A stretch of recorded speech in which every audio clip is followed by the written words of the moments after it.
Hello everyone, কেমন আছো সবাই? আশা করি সবাই ভালো আছো। আমিও খুব ভালো আছি। তো আমি নীলাঞ্জনা চলে এসেছি তোমাদের কাছে নতুন আর একটা ব্লগ নিয়ে। তো তোমরা ভাবছো তো আমি কোথায় হঠাৎ করে বেরিয়ে পড়েছি। তো আমি যাচ্ছি হচ্ছে আমার দিদির ছেলে বউ এসেছে আমাদের কদমতলাতে এসবি জুয়েলার্স থেকে কিছু গয়না কিনতে। তো ওরা জানে না ঠিক, আর আমাদের বাড়ির পাশেই যেহেতু মানে একদম পাশে নয়, একটু যেতে হয়, কিন্তু ওরা ঠিক জানে না বলে বলছে আয় তুই আয় বললো বলে আমি গেলাম, আর ওরা ওখান থেকে আসবে আমাদের বাড়ি। তো দেখো আমি চলে গেলাম এসবি জুয়েলার্সে। ওরা আমাদের আগে এসেই পৌঁছে দাঁড়িয়েছিল জানো তো। তারপর দেখো এসবি জুয়েলার্সে এলাম, ওরা গয়না পছন্দ করছে। তো ওখানে যে গয়নাগুলো যে পছন্দ করছিল, যে মানে আমাদের যে আমার হচ্ছে বৌমা হবে, যেহেতু আমার দিদির ছেলের বউ, তো গয়নাগুলো যেগুলো পছন্দ করছিল ও যেগুলো চয়েস করে রেখেছিল এসবি জুয়েলার্সে ইউটিউব থেকে দেখে, ও যেগুলো স্ক্রিনশট নিয়ে রেখে দিয়েছিল সেইগুলোই পাওয়া যাচ্ছিলো না জানো তো। ওরা শুধু বলছে নেই, অর্ডার দিতে হবে। যাই হোক, অনেক কষ্ট করে গয়না পছন্দ করছিল, ঠিক মনের মতো হয়তো হচ্ছিল না, খুঁতখুত করছিল একটু। তোমাদের দাদাও দাঁড়িয়েছিল কিছুক্ষণ, ও বেশিক্ষণ দাঁড়ায়নি জানো তো। ও চলে গেল কারখানা, কারণ ওর ওখান থেকে কারখানা ও মিনিট 5 কি 10 হবে এরকম। তো কারখানা চলে গেছিলো। আর কালেকশানগুলো দেখো, সত্যি কালেকশানগুলো খুব সুন্দরই ছিল, হয়তো একটু বাজেটটা বেশি ছিল। কারণ কি বলো তো, একটা প্রবলেম হচ্ছিলো জানো তো। দেখো এই কানেরটা ওর পছন্দ হচ্ছিলো, মানে পরে দেখছিল কোনটা নেবে, এখনও ডিসাইড করে উঠতে পারছিল না। একটা প্রবলেম কি হচ্ছিলো জানো, আদার্স অন্য সব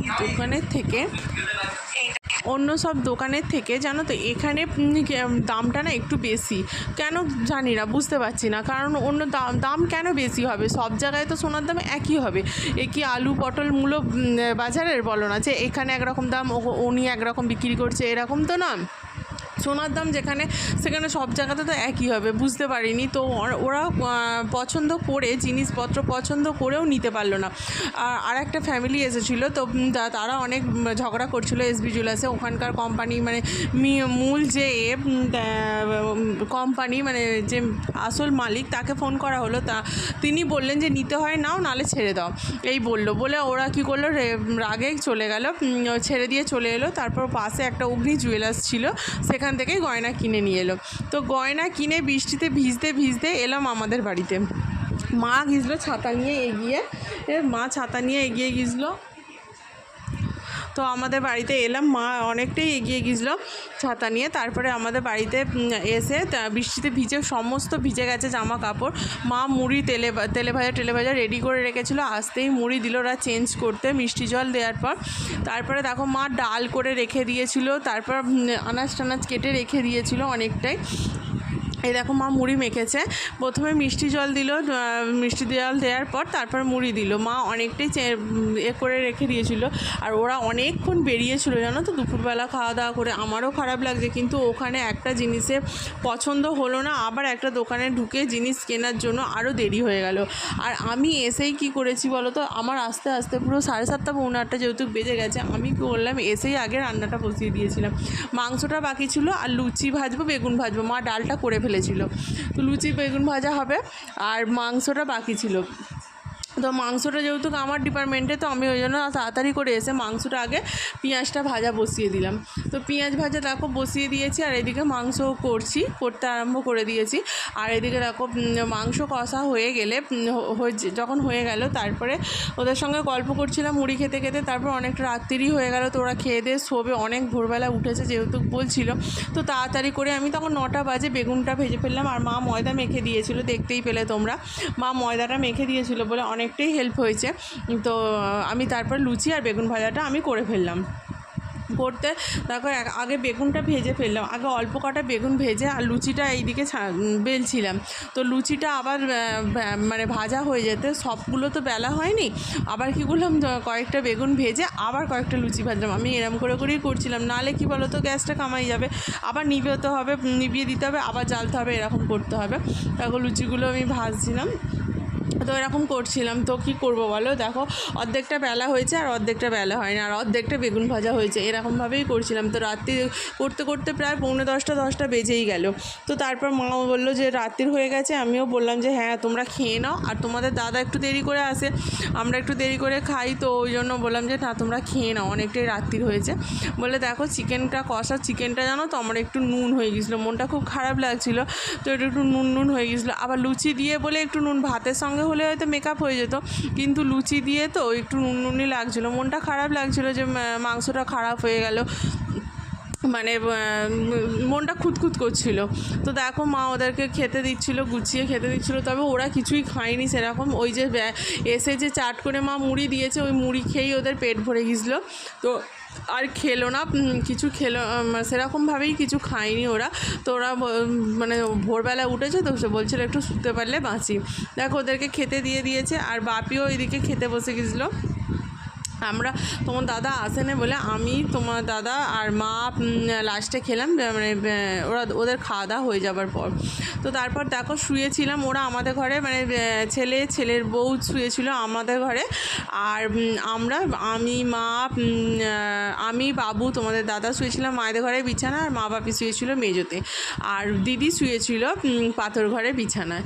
তো দেখো পরের দিন সকালবেলা, তো আমি না অবাক হয়ে গেলাম, এটা সত্যি হয় কি? তোমরা আমাকে প্লিজ প্লিজ প্লিজ কমেন্ট করে জানিও না। তোমাদের শর্ট ভিডিওতে বলেছি, তোমরা কেউ আমাকে কমেন্ট করোনি, প্লিজ আমাকে এটা কমেন্ট করে জানিও এটা সত্যি হয় কি। দেখো গোপালের বুকের কাছে যে হার্টবিটটা, মানে ঘড়িটা নিয়ে গেল, তো ওর হার্টবিট উঠছিল, জানি না সত্যি হয় কি না। আমার না গায়ে কাঁটা দিচ্ছিল, আমি যে এখন ভয়েসটা দিচ্ছি, মানে এখনও আমার গায়ে কাঁটা দিচ্ছে। সত্যিই কি আছে? হয়তো আমি মাঝে মাঝে ফিল করি হ্যাঁ আছে, ও আমার কথা শোনে, কিন্তু না তাও না কীরকম একটা লাগছিল যে সত্যি হয়তো আছে। তারপরে পরের দিনকে দেখো ডিম মা পাউরুটি নিয়ে এসেছিলো, ডিম টোস্ট করা হলো, সবারই ডিম টোস্ট টিফিনে দেওয়া হয়েছিল। তো পেঁয়াজ কুচিয়ে আগে ডিমগুলোকে ভেজে ফাটিয়ে আর কড়ার মধ্যে দিচ্ছিলাম। দেখো ডিম টোস্ট করবো বলে এই যে নুন দিয়ে, আর টিফিনে দেওয়া হবে। টিফিনে সেরকমভাবে কিছু করা হয়েছিল না, তরকারি করতে অনেকটা সময় হবে। তারপর পরের দিন ছিল বৃহস্পতিবার, ওরা এসেছিলো বুধবার, আর পরের দিন ছিল বৃহস্পতিবার সকালবেলা।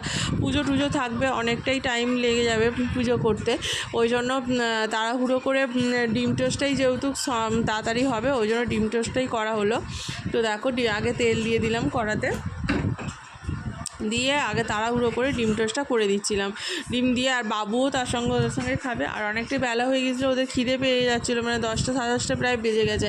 আর একটা প্রবলেম হয়েছিল কি বলো তো, আমরা না সেদিনকে দেরি করে ঘুম থেকে উঠেছিলাম, ঘুম থেকে উঠতেও আমার দেরি হয়ে গেছিলো অনেকটা, 8টা প্রায় বেজে গেছিলো ঘুম থেকে উঠতে, ওই জন্য আরও এদিকে কাজের দেরি হয়ে গেছে। তো ডিমটা দিয়ে পাউরুটিগুলো দিয়ে ডিম টোস্টটা করছিলাম। আর যেহেতু কোয়ার্টার পাউরুটি ছিল, এটাকে মনে হয় কোয়ার্টার পাউরুটিই বলে, আমি ঠিক জানি না।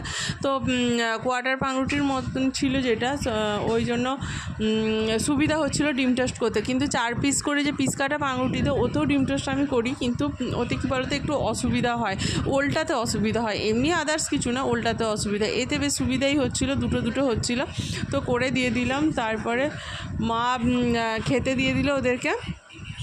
দেখো ডিম টোস্টটা দিয়ে ভালো করে ভাজা হয়ে গেছে, দেখতেও খুব সুন্দর লাগছিলো, দু সাইডটা বেশ লাল লাল করে ভাজা হয়ে যাচ্ছিলো পাউরুটিগুলো, দেখতেই পাচ্ছ। আর এই দেখো কত বাসন জড়ো, মানে মাজা হয়েছে, গোছানোও হয়নি। তো ওদেরকে দেখো খেতে দেয়, বাবুকেও ওর সঙ্গে খেতে দিয়ে দিলাম। তারপর মা নিয়ে এসেছিলো দেখো অনেক মাছ, 3-4 রকমের প্রায় মাছ এনেছিল। তো বাটা মাছ, ইলিশ মাছ, চিংড়ি মাছ আর কাটাপোনা মাছ নিয়ে এসেছিলো। তো মানে মাছগুলো বাছতে হবে, তো আর বৃহস্পতিবার তোমাদের আগেই বললাম, তো মাছগুলো বাছতে হবে। আর দেরিও হয়ে গেছে, অনেকটা দেরি করে যেহেতু ঘুম থেকে উঠেছি, মা ওই জন্য এসে মা আগে আনাজটা কাটতে বসে গেছে। আর আমি বৃহস্পতিবার যেহেতু পুজো না করে খাই না টিফিনটা, ওই জন্য তো মাও টিফিন খেতে পারেনি, মানে দুজনে একসঙ্গেই খাই, তো ওই জন্য বসেছিল মা আমার জন্যই। তারপর দেখো প্রিয়া, আমি অনেকগুলো মাছ বাছছিলাম বলে দেরি হচ্ছে বলে টিফিন খাওয়া হয় না বলে, প্রিয়া আবার খেতে মানে খাওয়া হয়ে যেতে বলছে, দাও মাসি আমিও তোমার সঙ্গে একটু হাতে হাতে করে দিই বলে, ও হাতে হাতে একটু মাছ বেছে দিচ্ছিলো। তো আমরা দুজন মিলে একসঙ্গে মাছগুলো বেছে নিচ্ছিলাম। তো হাতে হাতে করে নিলে তাড়াতাড়িও হয়ে যাবে, আর মা এইদিকে রান্নাটা বসিয়ে দিতে পারবে, তাই না, মাছগুলোর জন্য আটকে যাবে। তো আমি তারপর মাছগুলো বেছে দিয়ে তারপরে চান করতে যাব। তো ওই জন্য প্রিয়া বলছিল যাও তুমি তাড়াতাড়ি চলে যাও চান করতে। আমি বললাম না থাক না, আমি করে নেবো, কিন্তু ও ছাড়ছিল না নাচরবান্ধা। তো ও অনেকটা করে দিল, মাছগুলো বেছেই দিল। আর তারপরে দেখো, আর ওরা ওইদিকে সব খেলছিল। বাবু তো মানে একটা সঙ্গী পেয়েছে, ওর একটা আনন্দ। শুধু মানে আগের দিন থেকে কখন আসবে মানে কাউকে সেরকম পায় না, আর বাড়িতে লোক এলে ওর যেন কী আনন্দ এটা না হয়, মানে এই অবস্থা। তো দেখো, তারপরে আমি চান টান করে এসে দেখি মায়ের অনেক রান্না হয়ে গেছে। ইলিশ মাছের ঝাল হয়ে গেছে, মানে বলতে গেলে সব রান্নাই হয়ে গেছে, আমাকে সেরকম কিছু করতে হয়নি। দেখো তো কুমড়ো শাকের চচ্চড়ি করেছিল, আর ভাজাভুজি করেছিল, দেখো আলু ভাজা, পটল ভাজা, উচ্ছে ভাজা করেছিল, আর কি করেছিল দেখো, ডাঁটা আলু মাছ দিয়ে একটা তরকারি করেছিল, ভাত তো আছেই, আর টক করেছিল। তো চিংড়ি মাছ দিয়ে টক করেছিল। তো সব রান্নাই মায়ের মোটামুটি হয়ে গেছে। আর এইদিকে গ্যাস ট্যাসগুলো আমিও পরিষ্কার করে নেবো। মা চলে গেছে চান করতে। আমি বললাম চলে যান আপনি, চান করে আসুন, এসে আবার ভাত দেবে, ভাত খেয়ে ওরা যাবে বাড়ি চলে যাবে, ওরা থাকবে না। ওরা পিকু গিয়ে যৌতুক দোকান খুলবে, ওই জন্য বাড়ি চলে যাবে, ওই জন্য। তো মা তাড়াতাড়ি করে চান টান করে চলে এলো, এসে ওদের জন্য ভাত বাড়ছে, দেখতেই পাচ্ছ। ওরা খাবে, মানে তোমার দাদা আর বাপিও চলে এসেছিলো। তো সবাই মিলে একসঙ্গেই খেতে বসবে, বাবুকে ওদের সঙ্গে খেতে দিয়ে দেওয়া হবে। তো সবাই মিলে একসঙ্গে খেয়ে নেবে। আর সেদিন প্রচণ্ড বৃষ্টি হচ্ছে, যে কি বলবো, অঝোরে বৃষ্টি হচ্ছে। ওরা ভাবছে কি করে যাব, ওরা বৃষ্টি মাথায় নিয়ে এলো, আবার বৃষ্টি মাথায় নিয়েও যাচ্ছে, মানে এমন অবস্থা। প্রচণ্ড পরিমাণে বৃষ্টি হচ্ছে, যে এত বাজে ওয়েদার। আর একটু বৃষ্টি হলে তোমরা সবাই জানো যে আমাদের বাড়ির নিচেটায় জল উঠে যায়, জানি না কি হবে, অঝোরে বৃষ্টি হয়ে যাচ্ছে। আর যেহেতু দিদির চোখটা একটু প্রবলেম, তো ওই জন্য দিদি আমার চিন্তা হচ্ছিলো যে নিচেটা জল উঠে গেলে ওরা কি করে যাবে। তো তাড়াতাড়ি করে ওরা খাওয়া দাওয়া করে নিল। দেখো প্রিয়াও খেতে বসে গেল, সবাই বসে গেল, বাপিও তারপর ওদের সঙ্গে বসে গেছিলো। আর বাবু তো ওইদিকে বসেই গেছে, দেখতে পাচ্ছ। ওর তো মানে লোকজন এলে ওর একটু মানে আনন্দ হয়, সবার সঙ্গে একসঙ্গে খেতে পায়, ওর একটু ভালোও লাগে।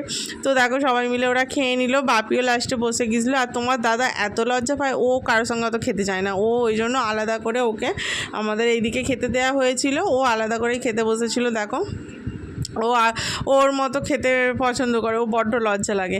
তো ওরা খাওয়া দাওয়া করে আর একটুও বসলো না, ওরা রেডি হয়ে গেল। দেখো কারণ বৃষ্টি হচ্ছে, বৃষ্টি তো অদ্ভুত যাবে, তারপর বৃষ্টিতে গাড়ি ঘোড়া কম পায় যদি থাকে, ওই জন্য। আর যাওয়ার সময় গোপালকে সবাই মিলে টাকা দিয়ে গেছিলো, খুব আদর করে গেল ওরা। তো প্রিয়া দিদি ওরা সবাই মিলে, আর আমি বারণ করছিলাম, বলছে না যাই হোক কিছু কিনে দিবি। তো আর বাপি টোটো বলে দিয়েছিল, ওরা টোটো এসে গেছে। তো মানে বাপিকে বলছে, টোটোওয়ালা ফোন করেছিল যে রাস্তায় দাঁড়িয়ে আছে, ওই জন্য তাড়াহুড়ো করছিল। তো দেখো বেরিয়ে পড়েছে একদম, ওরা রেডি পুরো। তো দেখো ছাতা মাথায় দিয়ে যেতে হচ্ছে, প্রিয়া টাটা করে চলে গেল। আর মানে বৃষ্টি মাথায় নিয়ে ছাতা নিয়ে আমাদের ঘরে ঢুকলো, আবার ছাতা নিয়েও যেতে হয়েছে, মানে এরকম ব্যাপার। আর দেখো রাস্তার মানে জল পুরো মুখোমুখি হয়ে গেছে, উঠবো এমন অবস্থা। দেখো ছাতা, এত বৃষ্টি পড়ছে যে ছাতা মাথায় নিয়ে আমরা এগোতে গেছি। আর টোটো চলে এসেছে, দেখতেই পাচ্ছ, টোটো একদম মানে সামনেই চলে এসেছে, মা তুলতে গেছে। ওরা উঠে পড়লো, উঠে চলে গেল, এই যে টাটা করে চলে যাচ্ছে দেখো সবাই। আর বাড়িতে লোকজন এলে বেশ ভালোই লাগে, কিন্তু তারপর চলে গেলে মনটা যেন খারাপ হয়ে যায়, তাই না বলে, ফাঁকা ফাঁকা লাগে। বেশ আগের দিন রাত্রি থেকে ছিল, বেশ ভালো লাগছিল, গল্প করছিল, আমার সঙ্গে ঘুরছিল, খুব ভালো লাগছিল, কিন্তু চলে গেলে মনটা খারাপ লাগছে। তো আমরা দিয়ে তারপরে ছাতা মাথায় দিয়ে আমরা আবার চারজনে আসছি হেঁটে হেঁটে। দেখো বৃষ্টি ঝমঝম করে পড়েই যাচ্ছে, যে কি বলবো, এত পরিমাণে বৃষ্টি হচ্ছে, ভালোই লাগছে না। আর আমার বৃষ্টি একদমই ভালো লাগে না, তোমাদেরকে আগেও বলেছি। ওই দেখো, তো মানে চারজনে চারটে ছাতা নিয়ে গিয়েছিলাম, আর ভিডিও করতে করতে আসছি। এসে মা আমি খেতে বসলাম, ওরা যাওয়ার পর। তো এসে তারপরে আমরা দুজনে শাশুড়ি বয়ে খেতে বসলাম। দেখো খেয়ে দে তারপরে আবার মানে বাসন কোসন কয়েকটা মাজা বাকি আছে। তারপর আমি বাসন কোসন মেজে ঘরে এলাম দড়ি খাটাতে। দেখো দড়ি খাটাচ্ছি, কারণ এত জামা কাপড়, অতগুলো লোকের জামা কাপড় কোথায় দেবো, প্রচুর বৃষ্টি হচ্ছে, পাথর ঘরে গোটা জানলা টানলা সব ভর্তি মানে জামা কাপড়ে। আর পাখা যেহেতু চলবে, পাখার তলায় কয়েকটা জামা কাপড় দিয়ে দিলে যেহেতু শুকনো হয়ে যাবে, ওই জন্য ঘরের মধ্যে দড়ি খাটিয়ে নিলাম। দড়ি খাটিয়ে জামা কাপড়গুলো দিয়ে দিচ্ছিলাম দেখো। আর নাহলে কী বলো তো ভিজেই পড়ে থাকবে, আবার পরের দিনকে যদি আলমারি থেকে বের করে পরি মানে কোথায় দেবো অত জামা কাপড়, মানে এরকম অবস্থা। আর যতই কমফোর্ট দাও যাই করো জামা কাপড় যেন সেই গন্ধ যেন ভালো লাগছে না, যেন স্যাঁত স্যাঁত করছে। আর গোটা বারান্দাটা দেখো না সব সময় জলে ভিজে, মানে পা স্লিপ করে পড়ে যাওয়ার খাপ, এত মানে পা বারান্দায় গেলেই যেন পা স্লিপ করে যাচ্ছে। আর দেখো বৃষ্টি সমান নেই, অঝরে বৃষ্টি হয়ে যাচ্ছে যে কি বলবো। আর ভয়ও লাগছে যে ওর মনে হয় জল উঠে গেল, এই জল উঠে গেল এরকম হচ্ছে। দেখো নিচে তো দেখছো সমানে কন্টিনিউ বৃষ্টি হয়ে যাচ্ছে। আর ওরা বেরিয়েছে, চিন্তাও হচ্ছে যে বাস পাবে কিনা ঠিকঠাক করে, কি করবে বুঝতেও পারা যাচ্ছে না। তো বাস যেহেতু কম থাকে বৃষ্টিতে। আর দেখো তোমাদের দেখানো হয়নি, আমাদের বারান্দায় একটা মানি প্ল্যান্ট গাছ বসিয়েছি জানো তো। তো বাবুই বায়না করে বসিয়েছে, আর আমারও শখ ছিল, আর আগে থেকে তোমাদেরকে দেখিয়েছি ওই গাছটা বসানো ছিল। আর এই দেখো নিচেতে প্রায় জল জমেই গেছে, দেখতে পাচ্ছ। বললাম না যে বৃষ্টি একটু জোরে হলেই আমাদের পুরো জল জমে যায়, মানে এত বাজে অবস্থা যে কি বলবো। তো দেখো জামা কাপড়গুলো দিয়ে দিলাম, দিয়ে এবার আমি শুয়ে পড়বো। তো আমি শুয়ে পড়েছিলাম। আর রাত্রিবেলা আমাদের সেরকম কিছু রান্না হয়নি, দুপুরের যা ছিল সবই গরম করে খাওয়া দাওয়া হলো। ভিডিওটা কেমন লাগলো প্লিজ আমাকে কমেন্ট করে জানিও। ভিডিওটা যদি ভালো লেগে থাকে লাইক, কমেন্ট, শেয়ার, সাবস্ক্রাইব।